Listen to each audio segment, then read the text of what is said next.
Anda pasti dipenuhkan Roh Kudus. Kita berjabat tangan masing-masing, kita saling berjabat tangan. Pak Edi dengan Pak John. Anda pasti dipenuhkan Roh Kudus. Not just today, bukan cuma hari ini. Roh Kudus. Terima kasih. Jadi malam hari ini kita tidak berlama-lama. Jadi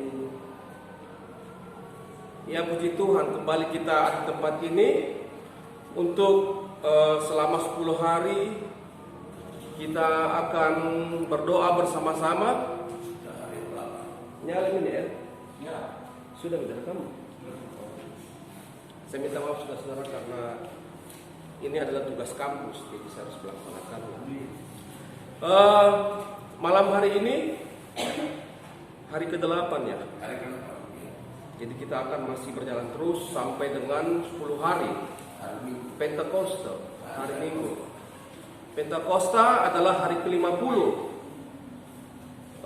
Hari ke-50 dari setelah Sabat. Saya tidak mengerti orang Israel, tetapi inilah adalah perayaan orang Israel, Pentakosta.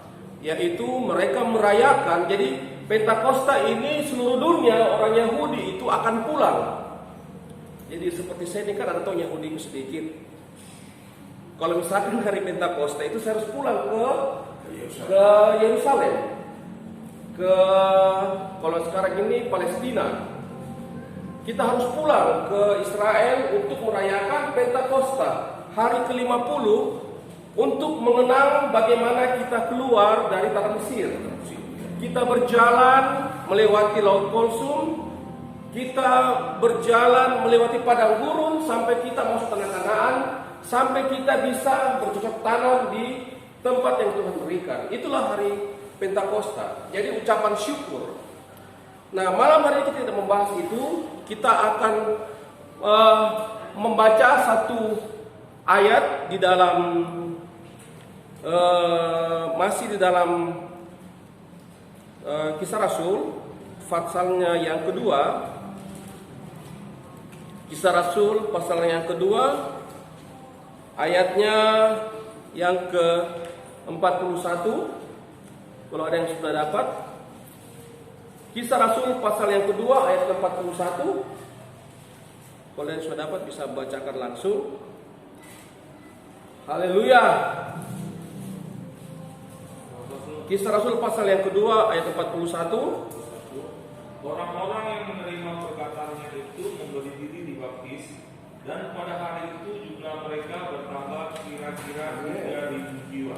Amin. Jadi di dalam ayat 41 ini, orang-orang yang menerima perkataannya itu memberi diri dibaptis, dan pada hari itu jumlah mereka bertambah kira-kira 3.000 jiwa. Ada haleluya? Malam hari ini tema daripada khotbah saya adalah metanoia. Metanoia. Apa itu metanoia? Saya bukan talek-talekan atau kalencean, mau pakai bahasa Yunani, bukan. Tetapi saya bingung bagaimana mendeskripsikan Rasul Petrus dalam bahasa saya. Jadi saya pakai metanoia. Metanoia itu perubahan cara berpikir, the change of mindset. Ya. Perubahan cara berpikir, tapi bersifat keseluruhan, holistik. Itulah metanoia kalau bagi saya ya. Kalau kita baca dalam kamus Ibrani itu perubahan cara pandang, metanoia. Tapi kalau bagi saya yang terjadi pada Rasul Petrus adalah metanoia secara keseluruhan. Dan itu malam hari ini saya akan berbagi kepada saudara-saudara sekalian, karena kita akan tercengang dengan ayat 41 ini. Sekali berkhotbah, berapa orang bertobat? Bertambah 3.000 orang. Nah, kalau zaman sekarang ini kita banyak mendengar khotbah, tapi belum tentu ada satu yang bertobat. Kira-kira begitu barangkali. Jutaan khotbah, tetapi satu pun tidak ada yang bertobat. Kira-kira gitu Pak ini. Banyak khotbah, ada Gilbert, ada ini, ada Joel Austin mulai dari luar negeri, ada Mayer dan lain sebagainya, ada TB Joshua. Tetapi jarang kita dengarkan atau kurang diekspos barangkali pertobatan itu. Nah, Rasul Petrus dalam ayat 41 ini dikatakan dari setelah orang itu mendengar apa yang dia khotbahkan, jumlah mereka bertambah kurang lebih 3.000 jiwa.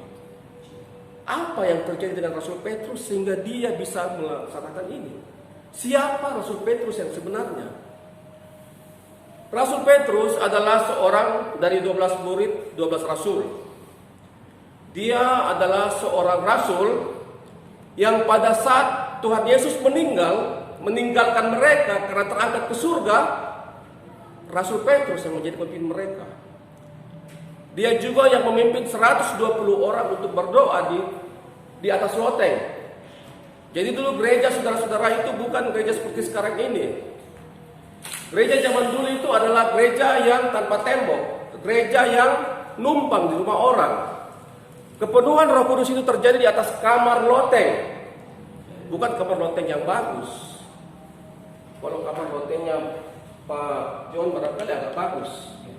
Kalau ini kamar loteng yang sempit, 120 orang dalam satu kamar dan dipenuhi oleh Roh Kudus. Jadi ada satu hal yang membuat saya, siapa Rasul Petrus ini? Mengapa terjadi metanoia yang sedemikian rupa sehingga dia mampu? Kalau kita membaca Alkitab, ada 1 Petrus dan 2 Petrus yang merupakan tulisan daripada Rasul Petrus sendiri. Bukan dia pakai orang untuk menulis. Rasul Petrus sendiri yang membuah pikirannya itu, dia buat dalam 1 Petrus dan 2 Petrus. Siapa Rasul Petrus ini? Kalau kita membaca Rasul Petrus ini adalah salah seorang murid yang pernah menyangkal Tuhan Yesus. Tuhan Yesus bilang, "Jangan aku banyak cerita sama kau Petrus. Sebelum ayam berkokok, engkau sudah menyangkal aku 3 kali."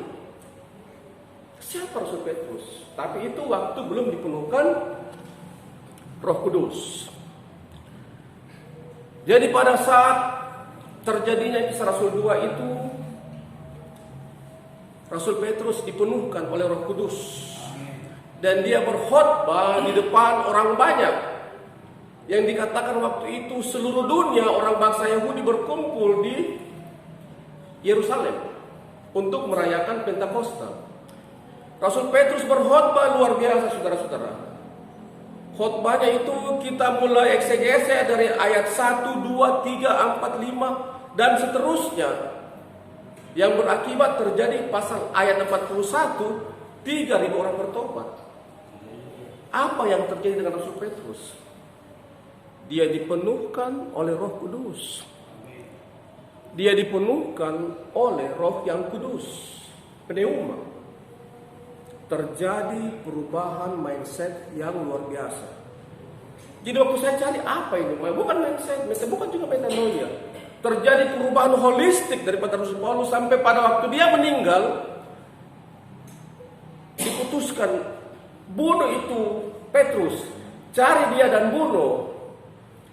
Berdasarkan tulisan daripada seorang ahli teologi Katolik, Rasul Petrus itu sebenarnya dia sebenarnya lolos. Karena waktu Kaisar Nero bilang tangkap dia disembunyikan oleh orang-orang Kristen pada waktu itu. Tapi dia tidak mau. Dia ingat dan memang sudah digariskan bahwa dia akan mati seperti itu. Jadi waktu dia akan disalib, dia tidak mau salib yang sama seperti Tuhan Yesus. Rasul Petrus itu dibunuh, dimatikan dengan cara salib terbalik. Karena dia tidak mau, waduh kau mau samakan saya dengan Tuhanku, berbeda. Apa yang terjadi dengan Rasul Petrus sehingga dia dengan beraninya dia berkata pada Kaisar Nero, jangan, harusnya kau salibkan saya secara terbalik. Dibilang Ahok, dia punya ayat di Filipi itu bahwa kematian adalah sesuatu yang menguntungkan. Jadi malam hari ini Roh Kudus yang sama yang membuat Rasul Petrus berubah secara mindset, Roh Kudus yang sama juga yang hari ini ada di sini. Amin. Ada haleluya? Dia hadir di tempat ini. Dia adalah omnipresence God, Tuhan yang maha hadir. Ada haleluya? Apapun yang menjadi kebutuhanmu, ada haleluya? Amin. Jadi tadi saya di rumah adik saya Markus yang bungsu. Itu adik saya itu karena dia kan Anak yatim, kesian adik terakhir dia tuh. Dia anak yatim. Tetapi enak sekali. Tadi saya ke tempatnya dia tidak ada duit, saudara-saudara. Tapi dengar dia berbicara, Pak tak, tunggu saya transferkan ke 50 juta. Enak hati tak ada juta-juta terus ini tuh. Sekian saya transferkan kok. Nah saya lihat dia, bukan main adik saya ini ya. Terjadi berkat yang luar biasa. Ada ketulusan hati dalam hidupnya. Ada sesuatu yang merupakan warisan dari orang tua kami yang membuat kita semua ini bisa ya di sini juga kakak saya terjebaan dengan saya terkagum-kagum saudara-saudara. Miliki Roh Kudus. Malam hari ini dia ada bersama-sama dengan kita. Dia bukan Allah yang jauh yang kita harus pakai doa Allah tidak. Dia Allah yang tadi saat ini ada hadir bersama-sama dengan kita. Amin. Dia Allah yang saat ini berhadapan muka dengan kalian semua. Dia Tuhan yang saat ini hadir berhadapan muka dengan anda semua. Dia bukan Allah yang jauh, dia bukan Tuhan yang jauh. Dia bukan Tuhan yang kita harus bawa ayam putih, ayam hitam, bukan. Dia Tuhan yang penuh kasih. Ada haleluya. Ayam putih, ayam hitam ya. Pasang. Jadi malam hari ini saya tidak berlama-lama saudara berkhotbah. Saya sudah dengar kesaksian dan khotbahnya Pak Joni Limbu yang luar biasa. Bagaimana Tuhan mengangkat dia sampai. Itu semua karena Tuhan, karena kesetiaan kita. Ada haleluya. Jadi malam hari ini kesetiaan yang sama yang kita miliki saat ini itu ada harganya di depan Tuhan. Jadi pada saat kita di sorga nanti dikatakan dalam kitab Wahyu, para tua-tua 24 tua-tua itu tersungkur.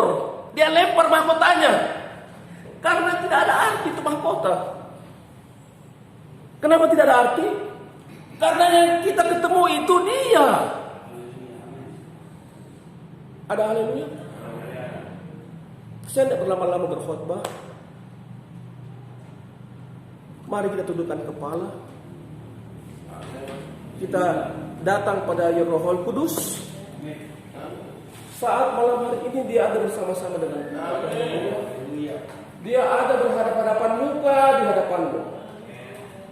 Nyatakan bahwa engkau butuh dia. Kita butuh Roh Kudus, saudara-saudara. Apapun yang menjadi pergumulanmu, apapun yang menjadi keinginanmu, minta pada Roh Kudus. Dia Tuhan yang senantiasa sangat mengasihi kita. Amin. Jadi ada 3 orang yang disalib waktu Tuhan Yesus disalib. Tetapi yang sebelah kanan entah dia bilang kalau kita ini wajar berarti dikumpulkan, tapi dia orang tidak bersalah. Langsung Tuhan bilang apa? Waktu dia bilang, engkau ingatlah aku pada saat engkau duduk di firman dengan saat ini juga ada bersama-sama dengan betapa dia mengasihi. Sedangkan dia dalam keadaan sakit pun dia masih bisa menyelamatkan orang. Malam hari ini dia ada bersama-sama dengan kita. Amin. Mari kita tundukkan kepala.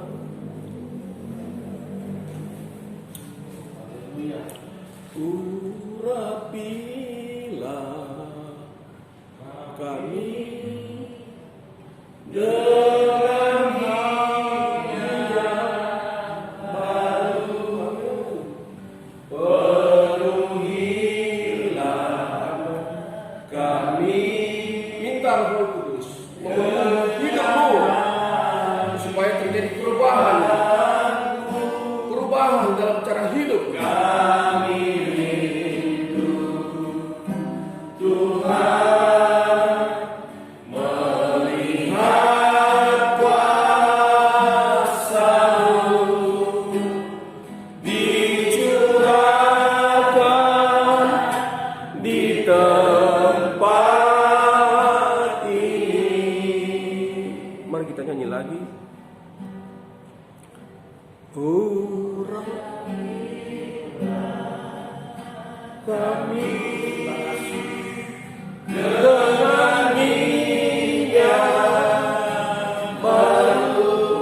Dia tahu segala kebutuhan.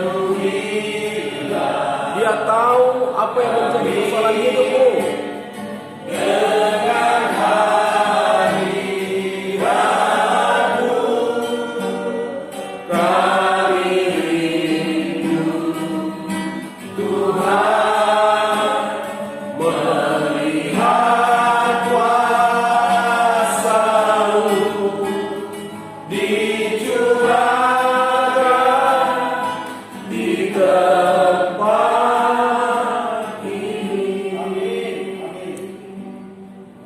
Terima kasih Bapak. Terima kasih Allah Kudus. Jamah umat-Mu, jamah umat-Mu. Terima kasih Bapak. Malam hari ini Dia ada bersama-sama dengan kita. Dia ada berhadap-hadapan muka denganmu. Dia ada di hadapanmu. Dia mengasihi engkau. Minta Roh Kudus penuhi aku ya Bapa. Roh Kudus urapi hamba-Mu supaya karakter kami diubahkan. Amin. Dan amin.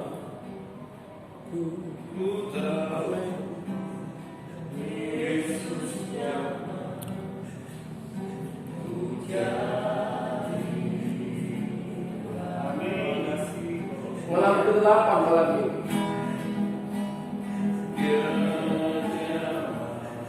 Dia ada bersama-sama dengan kita.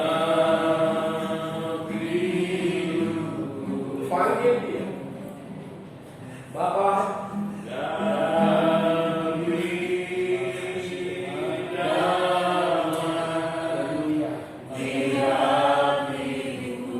Terima kasih. Hadir pada malam hari ini.